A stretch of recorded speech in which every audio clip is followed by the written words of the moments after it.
Efesios capítulo 2, versículos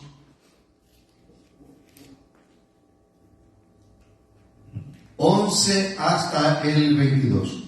Efesios 2, 11 al 22. Cuando lo encuentren me dicen un amén. Gloria al Señor.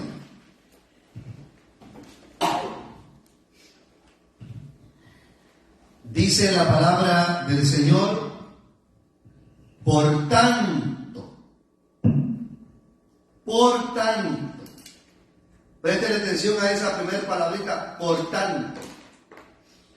Ese por tanto es recapitulación, es para recordar, es para tener en memoria. Por tanto, para recordar lo anterior, lo que se dijo anteriormente en el pasaje anterior. Por tanto, acordaos que en otro tiempo vosotros, los gentiles, en cuanto a la carne, eran llamados incircuncisión por la llamada circuncisión hecha con mano en la carne. En aquel tiempo estabais sin Cristo, alejados de la ciudadanía de Israel y ajenos a los pactos de la promesa, sin esperanza y sin Dios en el mundo.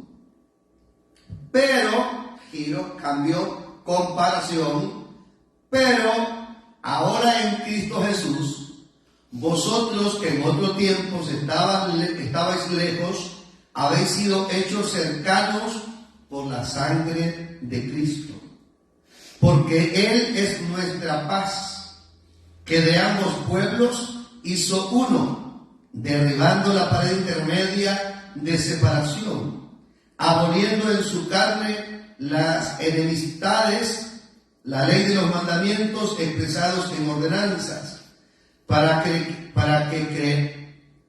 crear en sí mismo de los dos un solo y nuevo hombre, haciendo la paz, y mediante la cruz reconciliar con Dios a ambos en un solo cuerpo, matando en ella las enemistades. Y vino y anunció las buenas nuevas de paz a vosotros que estabais lejos y a los que estaban cerca, porque por medio de Él los unos y los otros tenemos entrada por un mismo espíritu al Padre. Así que ya no sois extranjeros ni advenedizos, sino conciudadanos de los santos y miembros de la familia de Dios, edificados sobre el fundamento de los apóstoles y profetas, siendo la principal piedra del ángulo Jesucristo mismo, en quien todo el edificio, bien coordinado, va creciendo para ser un templo santo en el Señor, en quien vosotros también sois juntamente edificados para morada de Dios en el Espíritu. Aleluya, bendito el Señor.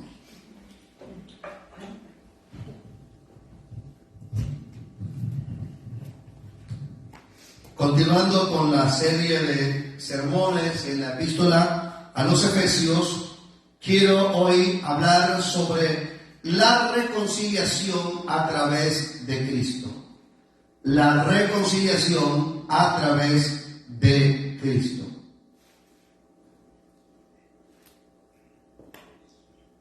Permítame decirle que el término reconciliar lo hemos malversado en muchas ocasiones, o más bien dicho, lo hemos aplicado mal, porque lo hemos aplicado que reconciliarse es para una persona que ya estuvo en el Evangelio, que se desvió, que se quedó, que dejó de congregarse y que de pronto regresó a la iglesia, y a eso le hemos llamado reconciliarse. Pero es eso no es reconciliarse. Eso es volver a casa, ¿correcto? La reconciliación tiene que ver con el acto milagroso que hizo el Señor Jesucristo en la cruz del Calvario y que se hace efectivo en el momento de la conversión. Y déjeme decirlo de esta forma, porque antes de la cruz y después de la cruz, Dios estaba de espaldas al hombre. Pero en la cruz, el Padre se da media vuelta y se queda frente a la cruz. Y el hombre tiene que darse media vuelta para mirar a la cruz y de esa manera quedar frente al Padre. Ahí se lleva a cabo la reconciliación. Aleluya. Es terminar con una enemistad. El pecado había causado una barrera y esa barrera impedía una relación, una comunión entre el pecador, el hombre y Dios. Y por lo tanto viene Cristo y en la cruz Él se coloca en medio del pecador y Dios el Padre.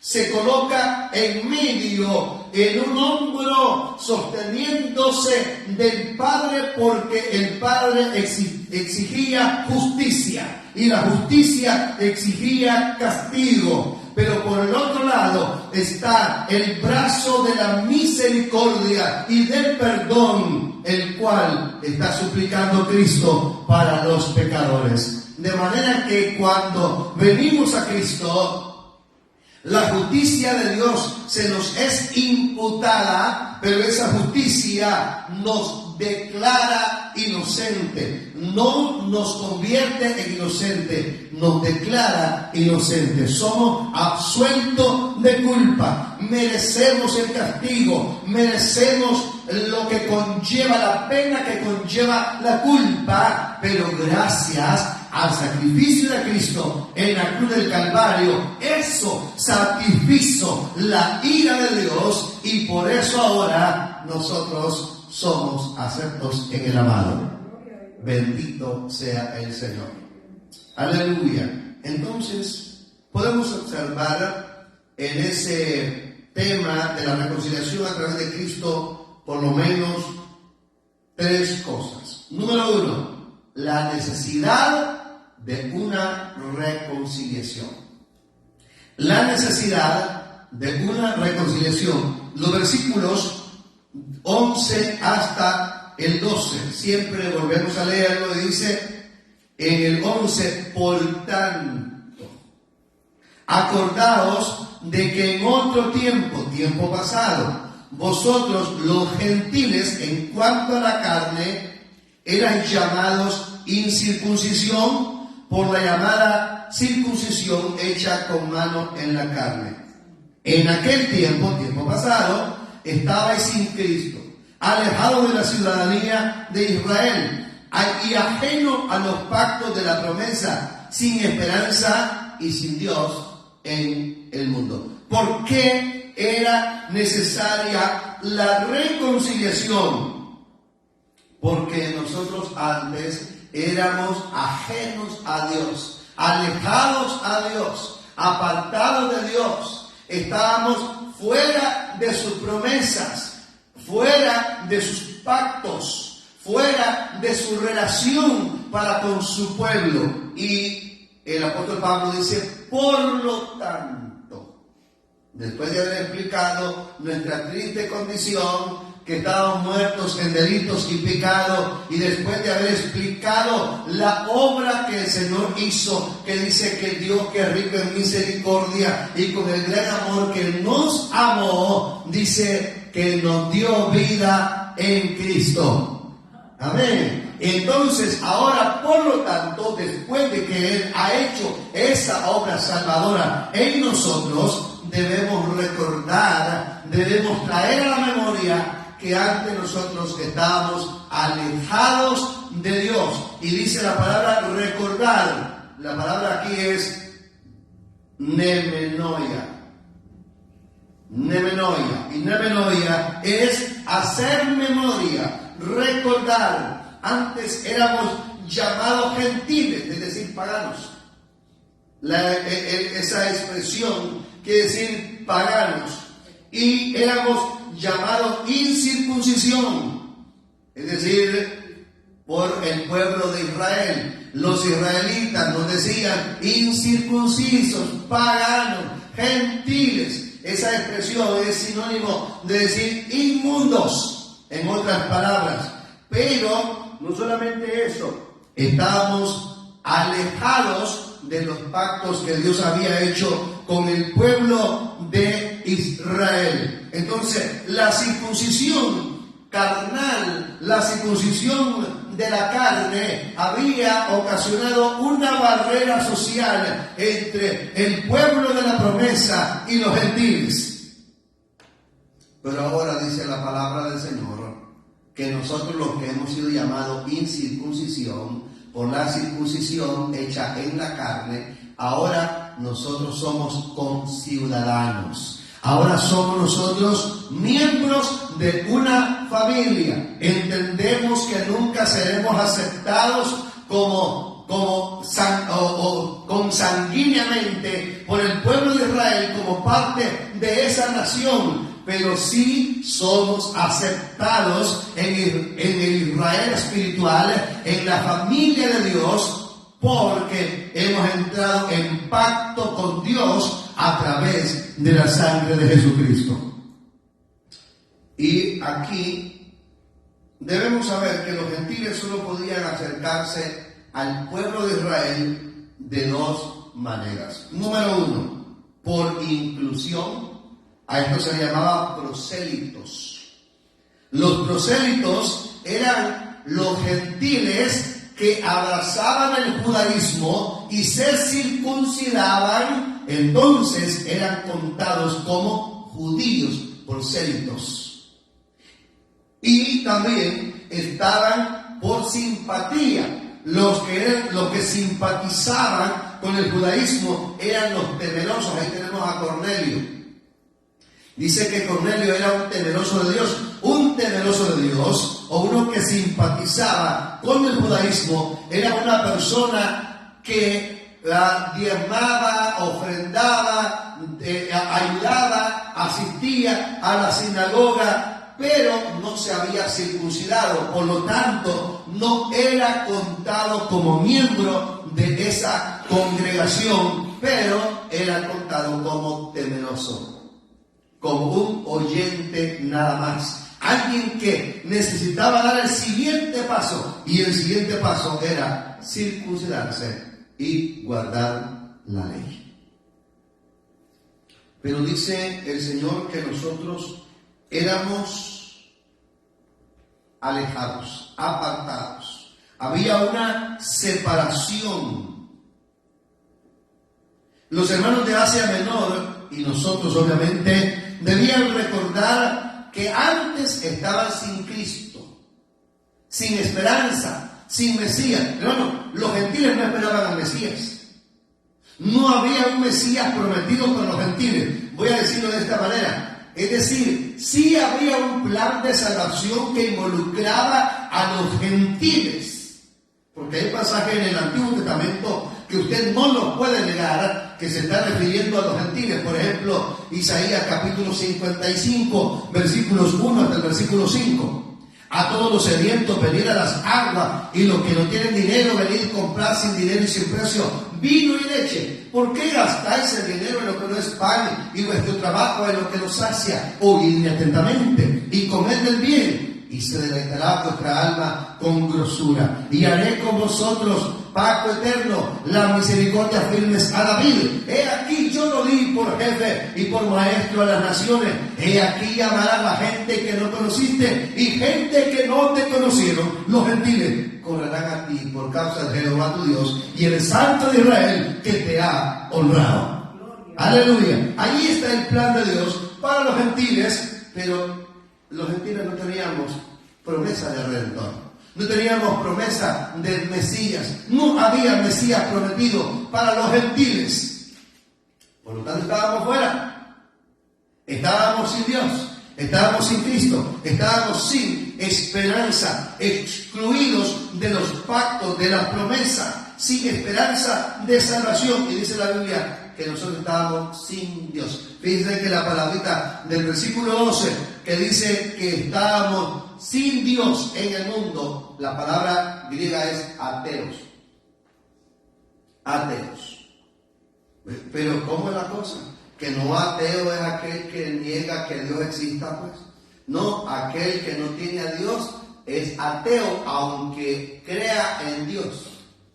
Aunque crea que Dios existe, pero si no tiene a Dios en su corazón, es ateo. Hay dos clases de ateos en este mundo. Hay un ateo intelectual, un ateo teórico, y el ateo teórico es aquel que tiene mucha filosofía, razonamiento, aquel que cree que el hombre desciende del mundo, aquel que cree que un cuadro, una pintura tiene un creador, que un poema tiene un escritor, que un celular tiene una mente que lo creó, una mente inteligente, pero que percibe la naturaleza, percibe los astros, percibe el cielo, percibe el mar, percibe las flores, percibe el paisaje natural y dice, esto se hizo por sí solo.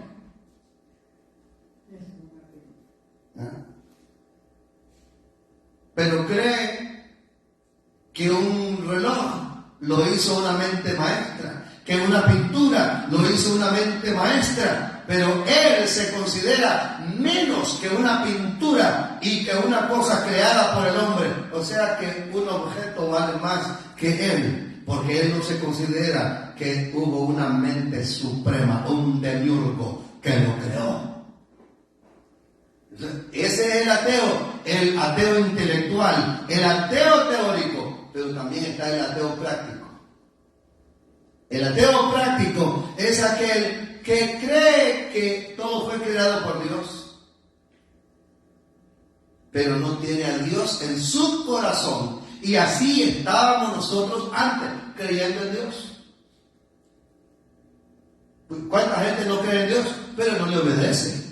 ¿Cuánta gente dice, no, yo creo en Dios si Dios permite? No, es que Dios es el que lo hace, pero no tiene a Dios. Menciona a Dios intelectualmente, menciona a Dios, pero no tiene a Dios en su vida, porque sus obras no son de acuerdo a la voluntad de Dios. Y así estábamos nosotros antes, en nuestros delitos y pecados, éramos indios ateos teóricos. Y no teníamos esperanza ni pasada, ni presente, ni futura. Y había esa gran barrera y requería una solución. Por eso era necesario que Cristo efectuara en la cruz la reconciliación. Pero ¿qué más? Veamos número 2. El poder reconciliador de la sangre de Jesús. El poder reconciliador de la sangre de Jesús. Versículos 13 hasta el 18. Vamos a leer el 13. Dice, pero ahora, nótese ese pero. Cómo me encantan estos peros. ¿Sabe que hay peros para la derecha y peros para la izquierda? Este es un pero para la derecha. Un pero para la izquierda. Tenemos uno en el Antiguo Testamento, nada más como forma de paréntesis. Dice que Naamán era general del ejército, hombre valeroso, pero leproso. Hay un pero para la izquierda, un pero contrario. Pero aquí hay un pero para la derecha. Pero ahora en Cristo Jesús, vosotros que en otros tiempos estabais lejos, habéis sido hechos cercanos por la sangre de Cristo. ¿Qué es lo que hace la sangre de Cristo, mis amados? Nos acerca. Amén. ¿Y por qué nos acerca? Nos acerca porque nos limpia, porque nos perdona de nuestros pecados. Entonces, la sangre de Cristo tiene el poder para acercarnos a Dios. Aleluya. Pero Dios, que es rico en misericordia, con el gran amor que nos amó, Él envió a su Hijo al mundo a morir para que todo aquel que en Él cree no se pierda, mas tenga vida eterna. Y cuando nosotros aceptamos ese sacrificio, la sangre derramada en la cruz es aplicada a nuestra vida y nuestros pecados son limpios, no cubiertos. ¿Está conmigo? A diferencia de los sacrificios del Antiguo Testamento, que había que repetirlo años tras años, de vez en vez, cada vez que un individuo pecaba, tenía que ofrecer un sacrificio para el perdón, y eso le cubría para mientras. Era temporal, era provisional. Pero ahora la sangre de Cristo, una vez que se aplicara a nuestra vida, nuestros pecados quedan tan limpios, y nuestra vida, más bien dicho, queda tan limpia como si nunca hubiésemos pecado. Aleluya. Y por eso es que nos podemos acercar a Dios. La sangre de Cristo nos acerca a Dios, porque Dios queda satisfecho. Amén. Quizás usted todavía viva recordando su pasado, y hayan cosas de su pasado que se avergüence. Pero le digo algo: usted debe estar satisfecho con aquello que satisfizo a Dios. Si a Dios le satisfizo el sacrificio de Cristo en el Calvario, y la sangre derramada por Él es suficiente para el perdón de los pecados, usted tiene que estar satisfecho con el poder de esa sangre en su vida. Aleluya. Por lo tanto, mis amados, ahora nosotros ya no somos lejanos, no somos extranjeros, no somos advenedizos. Ahora nosotros estamos cerca de Cristo. Aleluya. Cada gota de sangre en la cruz que Cristo derramaba era un acercamiento hacia Dios.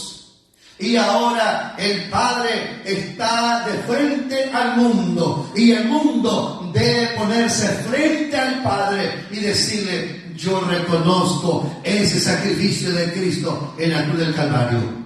Porque déjeme decirle que la sangre de Cristo en la cruz sigue fluyendo todavía, pero esa sangre no podrá hacer nada en la vida de un individuo, de una persona, a menos que éste venga arrepentido, pidiendo perdón por sus pecados. Entonces la sangre será aplicada a su vida. Aleluya. El agua que se mencionó en Isaías 55 sigue fluyendo. Pero esa agua no puede calmar la sed espiritual del individuo, a menos que éste reconozca que la necesita y que venga a Él. Esa fuente de agua es inagotable. La sangre de Cristo es suficiente. Cristo es el agua de vida. Aleluya. Y su sangre tiene el poder para limpiar, así sea el más negro de los pecados. Vea lo que dice Isaías 1:18. Venid luego, dice Jehová, y estemos a cuenta. Si tus pecados fueren como la grana, serán emblanquecidos. Si fueren rojos como el carmesí, vendrán a ser como blanca lana. Es decir, no importa, son negros, son rojos, por grandes, por vergonzosos que hayan sido sus pecados, la sangre de Cristo es suficiente para limpiarlo. Bendito sea el Señor. La sangre de Cristo tiene el poder para establecer el vínculo de la paz entre entre los gentiles y Dios. Entre los gentiles y Dios. Puede establecer la paz que derriba aquella barrera que nos separaba. Ahora usted ya no es incircunciso.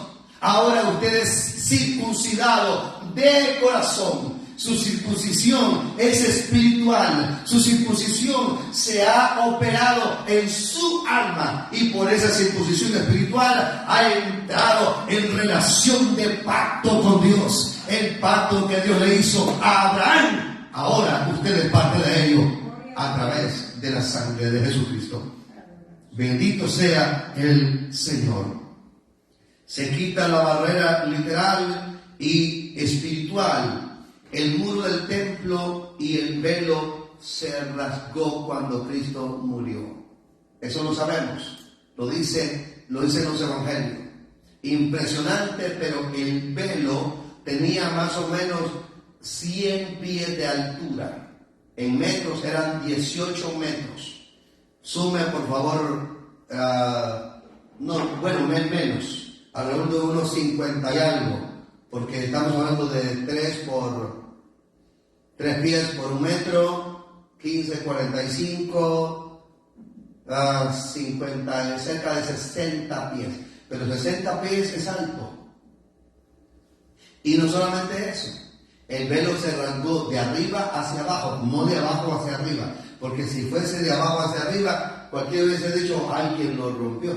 Pero resulta que el velo tampoco se podía romper fácilmente, porque tenía más o menos alrededor de 10 centímetros de espesor. Eso era unas 5 pulgadas de espesor, de grosor. De manera hecho de hilo, de lana, era hecho de tela. Eso no se podía romper así por así. Hubo un milagro. Dios desgarró el velo, dando a entender simbólicamente que aquella pared que separaba el acceso a Dios había sido quitada y ahora tenemos acceso pleno al trono de la gracia.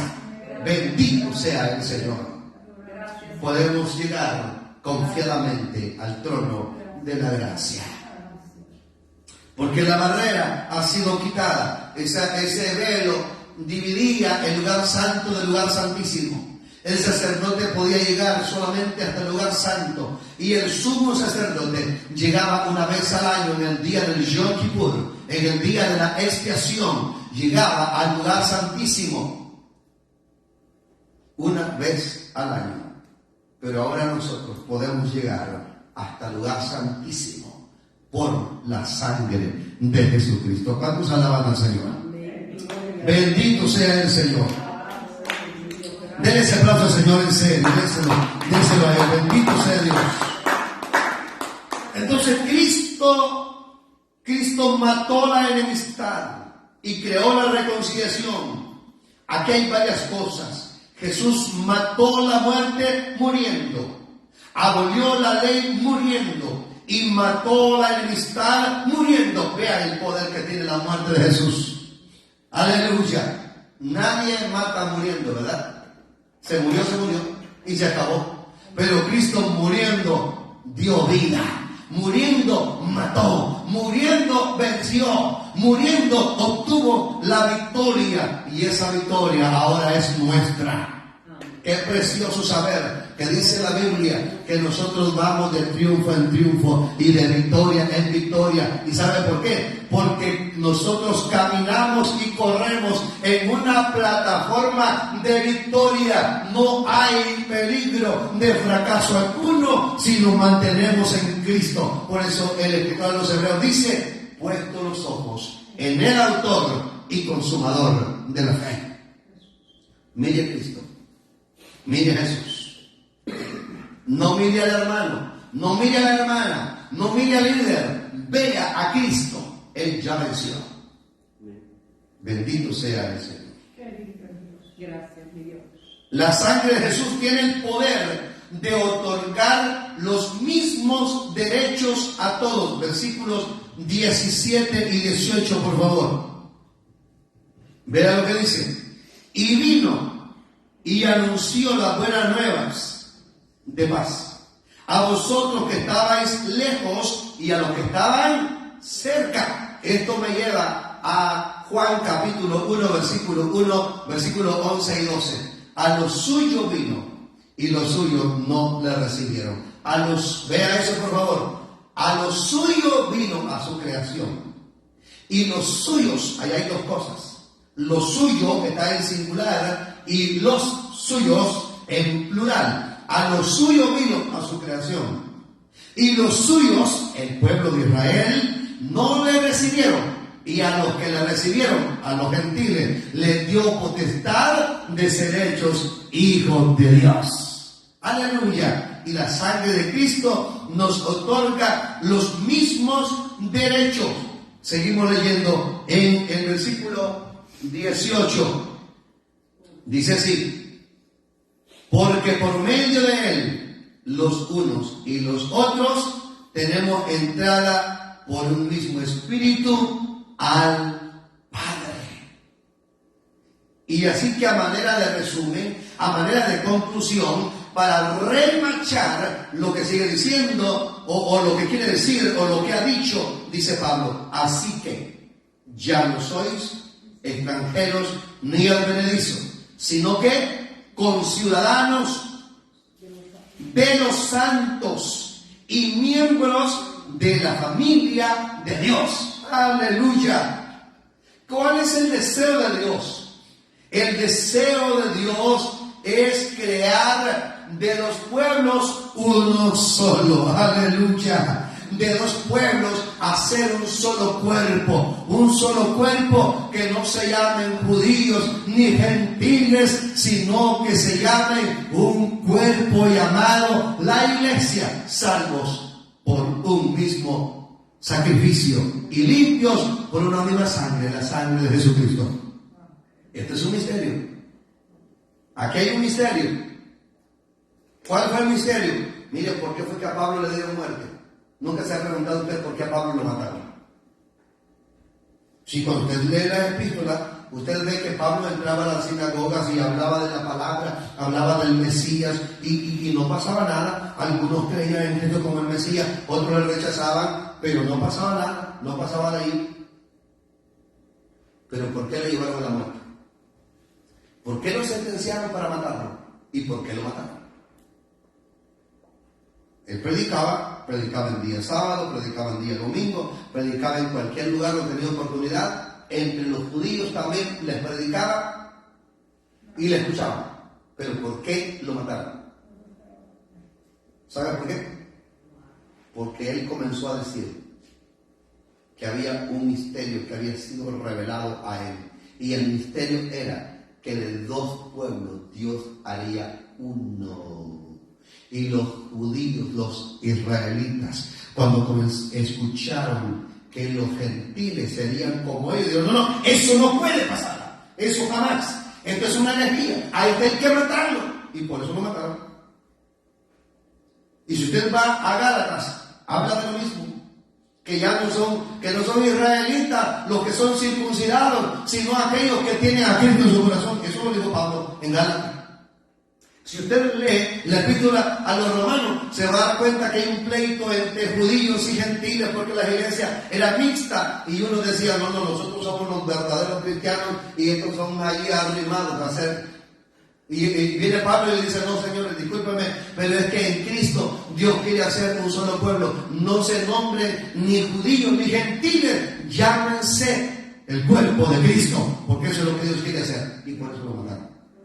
Ese fue el motivo, la razón por la que le dieron muerte. No aceptaban ser igual que los gentiles, ni que los gentiles fueran igual que ellos. Lo que no han entendido es que tanto ha pecado Israel con la ley como han pecado los gentiles sin la ley. Y por lo tanto, los dos grupos tienen la misma culpa y el derecho al castigo, pero también al venir a Cristo, ambos grupos tienen el derecho del perdón de sus pecados y ser parte de la familia de Dios. Aleluya. Yo no sé cómo vamos con el tiempo, pero yo pienso que ya estamos avanzados.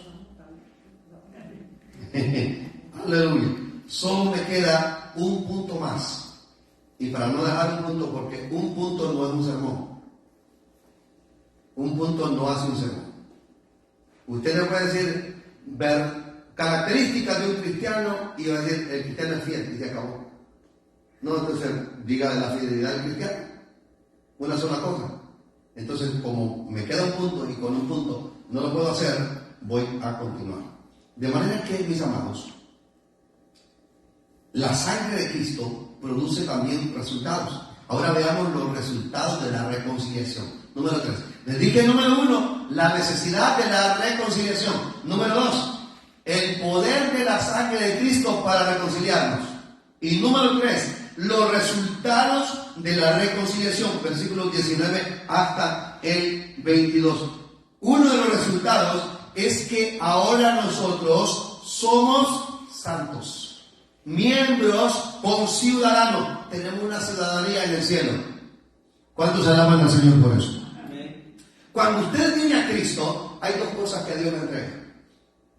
Mire, las dos cosas que Dios le entrega es su certificado de ciudadanía en el cielo, su pasaporte de ciudadanía en el cielo y un anzuelo para pescar en el mar de la humanidad. Cuando usted viene a Cristo, le entrega su ciudadanía en el cielo, que tú eres ciudadano, y lo que vas a querer es pescar. ¿Qué vamos a pescar? Pecadores. Amén. Para el reino. Ya. Lo que pasa es que nosotros hacemos el evangelio tan complicado, hermano, y cuando la gente viene le ponemos una retajila de normas y aparecemos los escribas y fariseos hipócritas del tiempo de Jesús, que ataban cargas al pueblo que ellos mismos no querían ni tocar con un dedo. Pero el evangelio es así. Dejen que el Espíritu Santo vaya haciendo la obra en la gente y usted diga, usted tiene una tarea. 3 cosas usted tiene que hacer. Número 1, adorar a Dios en espíritu y en verdad. Número 2, salir y pescar, evangelizar, predicar a Cristo. Y 3, ser edificado. Porque vea lo que sigue diciendo. Nos ha dado ciudadanía, somos parte de la familia de Dios, pero también se nos ha dado participación en la construcción de ese templo, el cuerpo de Cristo. Versículo 20, edificados sobre el fundamento de los apóstoles y profetas.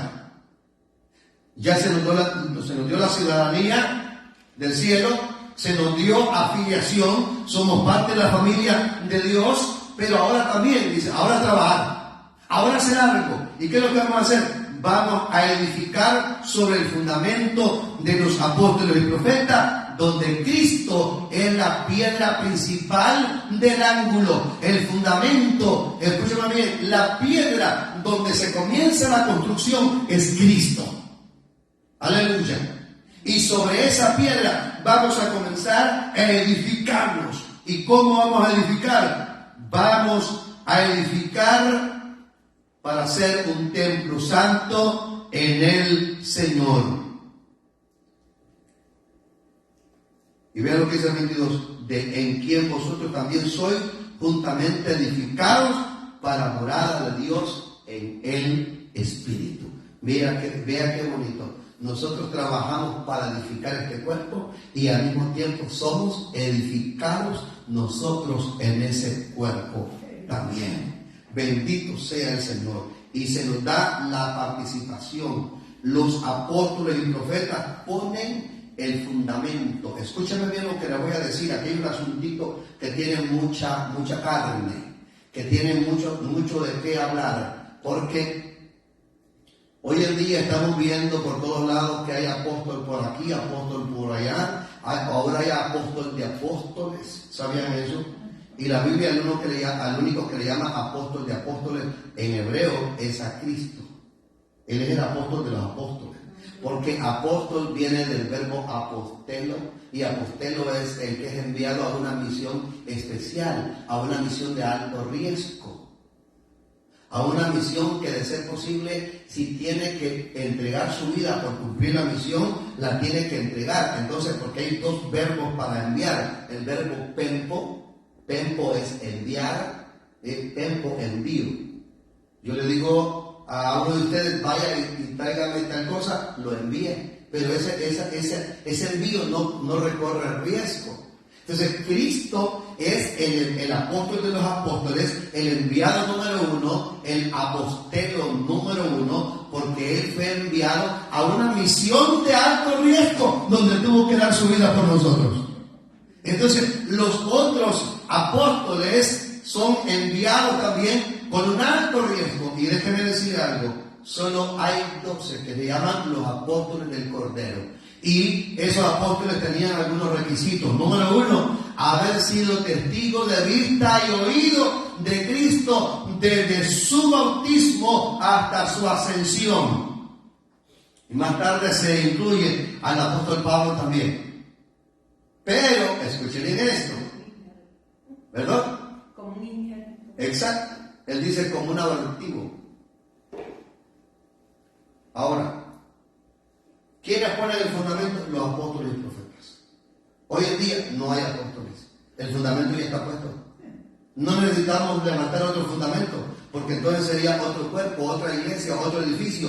Tendríamos necesidad de otro Cristo. Y si tenemos necesidad de otro Cristo, habría necesidad de otra resurrección. Y si hay necesidad de otra resurrección, habría necesidad de otra muerte. Y si hay necesidad de otra muerte, habría necesidad de otro Jesús que naciera. Y si hay necesidad de otro Jesús que naciera, entonces habría necesidad de otra promesa. Y si hay necesidad de otra promesa, habría necesidad de otro plan. Y si hay necesidad de otro plan, habría necesidad de otro Dios. Eso complica la cosa. Eso complica el asunto. Por lo tanto, un solo Dios, un solo mediador entre Dios y los hombres, Jesucristo hombre. Amén. Ya no hay oficios de apóstol en la actualidad. Porque la Biblia habla de apóstoles, profetas, evangelistas, pastores y maestros, ministerios de fundación y ministerios de continuación. Ministerios que pusieron el fundamento, los apóstoles y los profetas. Y ministerios de continuación, evangelistas, pastores y maestros, que siguen edificando sobre ese cuerpo, sobre ese edificio que crece día con día. Aleluya. Y nosotros somos parte de esa edificación. Gloria a Dios. Entonces, mis amados, la reconciliación a través de Cristo era necesaria por nuestra condición de pecado. Estábamos fuera, estábamos alejados. Pero cuando Cristo viene, la sangre tiene tanto poder que nos conecta de nuevo con Dios. Y ahora no somos lejanos, somos cercanos, somos familia, al grado que Jesús le dijo a los discípulos: cuando ustedes oren, oren así: Padre nuestro. Aún los judíos utilizaban la escalerita de la intercesión para poder acercarse a Dios. Oh Dios de Abraham, oh Dios de Isaac, Dios de Jacob, Dios de David, Dios de nuestros padres. Y ahora van ellos. Necesitaban los méritos de sus antepasados para acercarse a Dios. Pero ahora viene el Señor y dice: no, ustedes no necesitan los méritos de nadie. Ustedes necesitan mis méritos en la cruz del Calvario. Y cuando oren al Padre, Padre nuestro que estás en los cielos, y dice: y todo lo que pidan, pídanlo en mi nombre. Aleluya. Somos ahora reconciliados con el Señor. Tenemos todos los derechos legales de un verdadero hijo de Dios. Gloria al Señor. Bendito sea su nombre. Que esta palabra nos estimule para seguir adelante. No somos cualquiera, ni cualquiera puede ser nosotros. Gloria al Señor.